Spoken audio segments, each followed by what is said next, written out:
Good morning everyone, চলে এলাম আজকে স্যাটারডের ব্লগ নিয়ে। আপনারা সবাই কেমন আছেন? আর আজকে স্যাটারডে আপনাদের কি রান্নাবান্না হয়েছে, মেনু কি হচ্ছে কমেন্টসে বলবেন।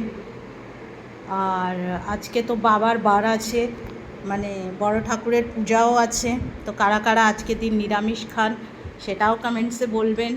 আর আমার ভিডিওটা ভালো লাগলে একটা ছোট্ট করে লাইক করে দেবেন, আর প্লিজ আমার ভিডিওটা শেয়ার করবেন আর আপনাদের ভালোবাসাটা দেবেন। তো চলুন স্টার্ট করি আমার ব্রেকফাস্ট থেকে। তো আজকে আমি ব্রেকফাস্টে নিয়ে যাচ্ছি হচ্ছে পরোটা আছে আর পনির আছে, পরোটা আর পনির তরকারি। এই হচ্ছে আমার আজকে ব্রেকফাস্ট। আর লাঞ্চে নিয়ে যাচ্ছি হচ্ছে ভাত, ঠিক আছে, তার সাথে হচ্ছে ভেন্ডি মশালা, মানে ভেন্ডি পোস্ত, পোস্ত দিয়ে কাঁচা লঙ্কা পোস্ত বাটা, ভেন্ডি আলু দিয়ে মাখা মাখা করেছি। আর হচ্ছে এইদিকে হচ্ছে আজকেও সেম করেছি পমফ্রেট মাছের ঝাল।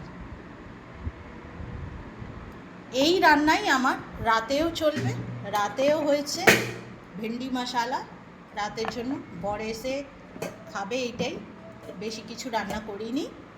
আর এই যে পমফ্রেট মাছের ঝাল করেছি, আর এখানে হচ্ছে রাইস, ব্যাস হালকা খাবার বানিয়েছি আজকে, বেশি কিছু রান্নাবান্না করিনি। তো এই হচ্ছে আমার মেনু। আপনাদের কি রান্নাবান্না হয়েছে কমেন্টসে জানাবেন। আমার ভিডিও ভালো লাগলে একটা ছোট্ট করে লাইক করে দেবেন, শেয়ার করে দেবেন। থ্যাংক ইউ এভরিওয়ান, ভালো থাকবেন, সুস্থ থাকবেন।